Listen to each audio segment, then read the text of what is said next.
I'm going to tell you a story you may find hard to believe, but this is the way it happened one night on Christmas Eve. I just come in that evening from finishing my final chore when I heard someone a-knocking upon the bunkhouse door. Well, when I opened up that door, I was taken by surprise, and I was somewhat unprepared for the sight that met my eyes. There stood this little round feller, just started yakking and a jawing, never slowed down, stopped, or even took a pause. Had a belly big as Texas. Said his name was Santa Claus. He said he had some troubles and he sure could use a hand because, well, things hadn't gone this Christmas Eve the way that he had planned. He said Rudolph hit a patch of ice and fell and mashed his nose. Now it's flatter than a pancake and it no longer glows. And Dasher ate a box of prunes. Why, he even swallowed the pits. And now he's got a bellyache and a bad case of the fits. And Dancer beat up Prancer, and Vixen's got the flu, and well, now it looks as if the others are coming down with it too. So now I have no reindeer to pull this Christmas sleigh, and there won't be any toys for the good little girls and boys under the tree on Christmas Day. Well, I could see that poor old Santa was really in a bind. Then I had me an idea right here in my mind.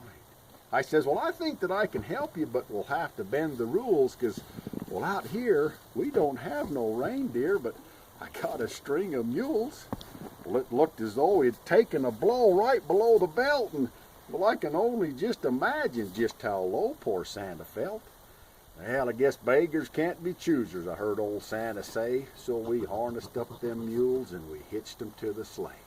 Now, I'll admit it was a mite bit different. It wasn't quite the same when old Santa climbed into that sleigh and called them each by name. There was Rastus, there was Rufus, there was Tobe and Abigail, Burton, Ernie, Jasper, Brutus, and in the lead was Jezebel.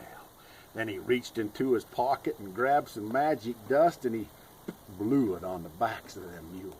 Man, you should have felt that forward thrust. It sucked me right into the seat and my cheeks, they went to flapping. Them mules was doing about 90 per, and on them reins old Santa just kept a-slapping. Well, it must have been that magic dust. That's the only explanation why. 'Cause up until now, I ain't never seen no mules fly. Well, we sped across that moonlit night spreading Christmas cheer, and them mules did a better job than any old reindeer. We went from house to house, doing some rooftop hopping. The only difference was them mules left much larger tracks and, well, a whole lot bigger droppings.